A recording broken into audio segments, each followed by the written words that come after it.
Good morning and welcome to Radio Row live at Super Bowl 57. I'm Kayla Bradham here with Roy Kessel from Sports Philanthropy Network.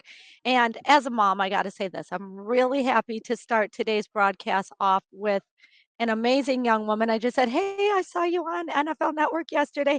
This is Bella Rasmussen. She's here with her agent, Michael. And what's crazy about that is a lot of athletes have an agent, but how many minors have an agent? Bella, you have some big things going on in your life. You've been offered an NIL deal. More than that, you have an amazing message. Tell us why you're here today first, and then we'll go into your message, okay? Well, I'm here today because I'm just kind of trying to make some connections because I am the first girl in the nation to score 2 touchdowns in a high school varsity football game. And I'm incredibly proud of that accomplishment. So hopefully take that somewhere and inspire other girls to do the same.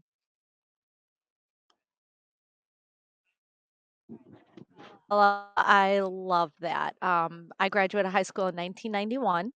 And when I was a senior, there was a girl under me by 1 year. Her name was Holly Manchester. She was a junior, and she was the first girl in our school to get on the wrestling team.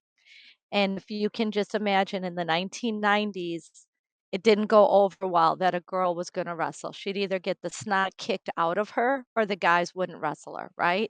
So, my first question talking about equity, DEI in sports, have you run into any problems with the guys where it's just like, dude, you're a girl, step back, or have you been welcomed into football? I mean, I guess definitely like as I first started playing football when I was a little kid, just because like you kind of said about it being the 1990s, like even then when I first started so early on, it was definitely still a new topic and having a girl on your tackle football team isn't exactly something everybody wants to see at first. But I think as the years went on, people became more and more accepting of it, especially in high school. At least my program, my coaches, my teammates, they loved having me there. They wanted me on the team and they supported me the same way they supported each other. But obviously, we'd run into other teams that were kind of like, "Oh, you have a girl on your team? Like that's kind of weird." But by the end of the game, they were usually pretty supportive. So I got lucky there. But most of my hate actually comes from people like outside of teams I play because I think that once they play against me, I prove myself worthy of being a football player and being on the field. Whereas people who don't know me and they never see me play, those are the ones that usually hate what I do. So I think that that's true in so many places in life when you have people that don't know you, right? They only know a reputation. And we see that a lot with all kinds of discrimination and racism and sexism and all kinds of things like that. So I'm interested, though, to go back to the beginning.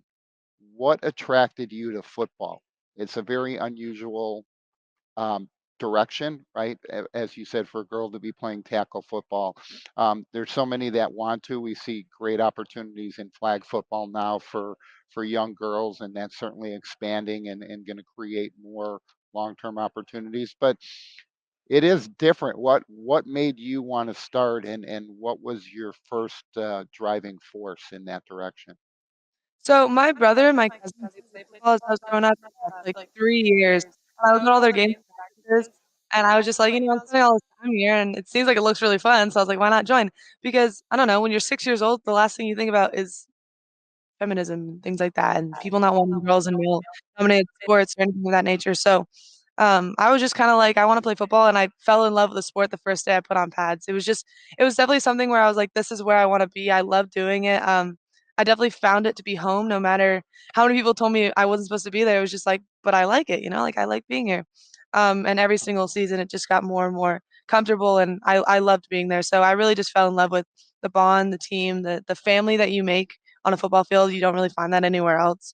And on top of that, just the sport in general is pretty incredible. I mean, I enjoy watching football games more than any other sport personally, but So Bella, I'm blessed. I get to work with a lot of college athletes on their personal branding and sharing and telling their story to get NIL deals. Okay. And so the advice I always give them is be authentic, be you. Talk about the video games that you play. Talk about your favorite soda. Talk about, your favorite snack or your favorite drink at Starbucks or whatever it is, but be authentically you, be comfortable in your skin and just let you shine through with your story, your why. Bella, let's take that opportunity to just promote who Bella Rasmussen is as a human being. So tell us some of your favorites. my favorites. Well, I love to read. That's definitely a huge thing I love to do. That's a big hobby of mine. I feel like you don't meet a lot of people now that like actually enjoy reading books, but I think more people should because I had a friend, she hated reading, she didn't like it at all, and I was like, I'm telling you, just read this book, give it a chance, read it, and you'll love it. Um, and so she read it and she now only reads books. Like she'll take all of my recommendations. She constantly like has a novel in her hands and I love it. So reading, I love to read. I really like the beach, just going hiking, camping, things like that. I love the outdoors. So those are huge passions of mine. But other than that, I think that I walk through life with a big heart. I want to help people. That's usually like how I kind of take my day to day is not really what can others do for me, but what can I do for others. And I try and inspire people to do the same because, the ripple effect is very much a real thing. And what goes around comes around. So if you're a good person, good things are going to happen to you. So hopefully I'm proof of that. I love that. That leads me into my next question. So you set me up perfectly. I feel like we're going from football to volleyball. Thank you for that set. Um, Bella, favorite charities, like what charities or causes are you the most passionate about? If I gave you $25,000 and I said, Bella, you can spend this money however you want to make the world a better place, what would you do? Wow. That's a big question because I feel like it's funny that you bring that up because we were literally just talking about charities in my English class and we had to do a big report on it. But one of the charities that I did find that I genuinely did my report on was the LA Chargers Impact Fund, and I really brought up that I wanted to start a program within them because their whole job is helping families and communities in Southern California like thrive. Like that's their whole goal. But what I was thinking is I was like, I would like to start a program within the Impact Fund to help get girls into tackle football from an early age, but not like a girls tackle football league, but just a team that competes in Pop Warner, competes in Okjoff, Snoop League, things like that, against other male tackle football teams. But it just has girls on it. Like it's the same thing as co-ed, because that's my experience growing up in football. That's what made me successful. That's what made me be capable of playing tackle football in high school. So it's just like I want to start that so I can get other girls into it and tell them like, look, like I promise you, you're gonna love it. Just give it a shot. Just give it a chance. And just kind of make that a better program, a better opportunity for those girls. So if I had 25 grand, that's definitely where I'm gonna put it because that's a passion of mine. That's something that could have used when I was a kid. And yeah, that's probably where I donate.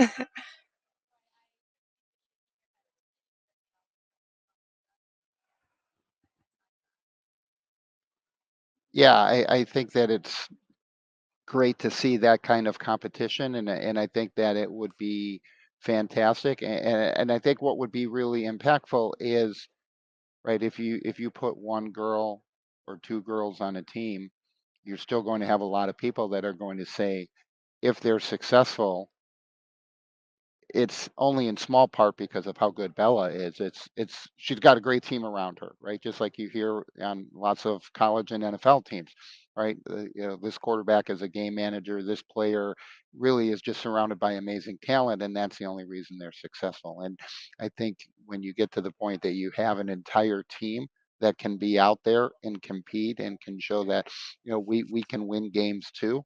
Um, that's what it's going to take, and that opens up the opportunities because right now you're talking about one or two slots on a team that are available for a girl to play. And Kayla and I have been at the women's national football championships in Canton, Ohio. um, there's women playing every single position that are out there, right? From line to quarterback to receiver to defensive tackle, right? Every position is women, and I think that we're going to see an increase in that. And I think that the other thing that's going to be interesting is you've seen the whole culture shifting away from tackle football in general into flag, and I think that you're going to see increasingly that tackle football is going to be uh, coming down in terms of the number of participants. Flag football is going to be up, and I think you're going to see high school flag football. You're going to see professional flag football in the next 10 years. Yeah, so I actually that's so funny because I was thinking about that the other day.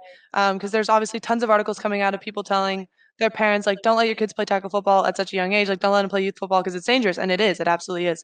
There's no doubt. I've seen some pretty gnarly injuries. I mean, my brother he had a really bad back injury playing youth football. Some one of the worst injuries I've seen in all my years was his. Lots of concussions in youth football, all those kinds of things. But um, honestly, like if I were to say my opinion on like youth football, I support it. Whether or not I could fathom letting my daughter play football would be so hard, just like watching her get hurt. But it wouldn't be because I don't think she's capable of it. It would just be hard for any parent to watch their kid get ran over at 7 years old. um, but I think it kind of made me the person that I am. I mean, I think there's a lot to learn about being on a football team, especially a tackle football team. It made me tough. It made me resilient. It made me understand my limits and the things that I can push myself to do. And so I think that the lessons learned on a football field at that age, I mean, you're not going to find that anywhere else. You're not going to find that on a flag football field. Um, but honestly, I get it. I get it. I get it. I get how dangerous it is. But like I said, I think that there's a trade off there for sure. But flag football definitely needs to be on a come up because, yeah, there are people who aren't going to want to, play tackle football. They're not going to be able to handle that. There's boys and girls who are not going to be able to handle a tackle football field. So having flag football there to still keep girls and keep boys in the sport is going to be huge. It's going to be really progressive in the sport in the industry. So I'm excited to see where it goes, and I'm really excited about California's new law putting high school flag football teams out. I'm super excited about that. I was talking about it with my athletic director at our school the other day. So we're pretty stoked. We're really excited to get that program going, and I'm excited to see where it takes us. So Bella, this is my final question for you, okay? We spoke a little bit yesterday. You came down on Radio Row yesterday. We were able to meet in person, and you had on a beautiful blouse. You had great makeup. Your hair was all done. You were just perfect, right? And if anybody wants to see, folks, just go back to yesterday, which would have been February 10th, uh, NFL.com. You'll be able to go back and find the video of Bella because we saw her on the NFL. Bella, one of the things that you and I talked about was your desire to just inspire and encourage people to just be comfortable with finding themselves and walking down their own path and being authentic. I want to just give you that opportunity to really share from your heart. Like if you imagine that you were talking to sixth grade girls and sixth grade boys and even sixth grade transgender boys, right? Like let's encompass everything into this. The message about being yourself and being comfortable and being who you were created to be. Mhm. What is that message from your heart to all the sixth graders who are watching you as their hero right now? I think that growing up today is really hard in general, just because there's such a push to be a certain way. And there's so much controversy now, especially regarding things like the LGBTQ plus community, like being a different race than somebody else, being a different gender.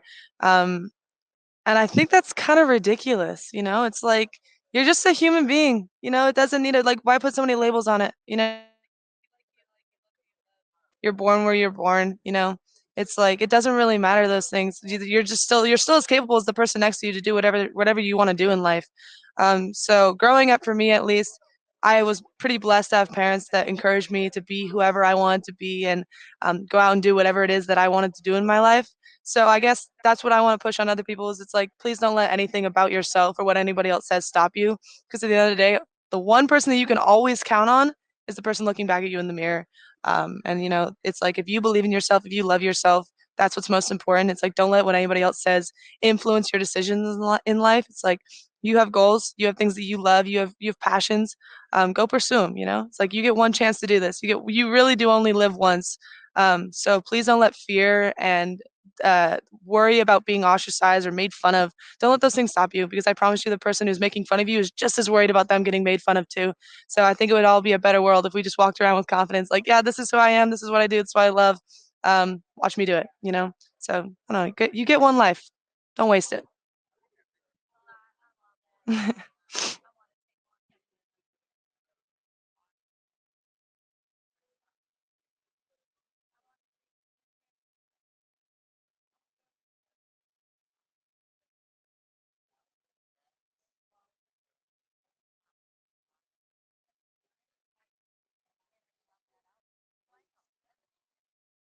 Kayla.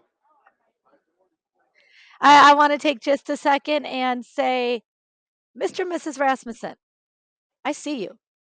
You've raised a daughter who's intelligent, capable, competent, intuitive, uses big words and reads books. I mean, like these are the things that as parents we dream about. So Mr. and Mrs. Rasmussen, I see you. Bella, your agent, Michael, who's actually right across the table from us. Great job taking care of Bella, protecting her. Thank you for reaching out to me saying, "Hey, I'm here to promote all the great work that Bella's doing." What did you say to me, Michael? "You're gonna love her." That's what you said. Roy, I'm gonna let you close us out. Bella, I wanna say thank you. You and I Okay. talked about this yesterday. I'm really, really proud of you. You have my full support. Thank you. You're welcome. Roy? Thank you. On behalf of Kayla, I'm Roy Kessel, Sports Philanthropy Network. Bella, thank you so much for joining us. Thank I you. think we're going to be really excited to see Bella as the first woman on the cover of the Madden football game. And I think that'll be a great goal for her to have because I know that there's so many people that play that sport. It's going to be great exposure, and I'd love to see that happen soon. So we're going to look forward to continuing to follow your career. Thank you for taking time out of your schedule here at Radio Row at Super Bowl 57. On behalf of Caleb Bradham, I'm Roy Kessel, Sports Philanthropy Network, live on Radio Row. For our guests and viewers, thank you for joining us today. Please remember to live generously. Thank you.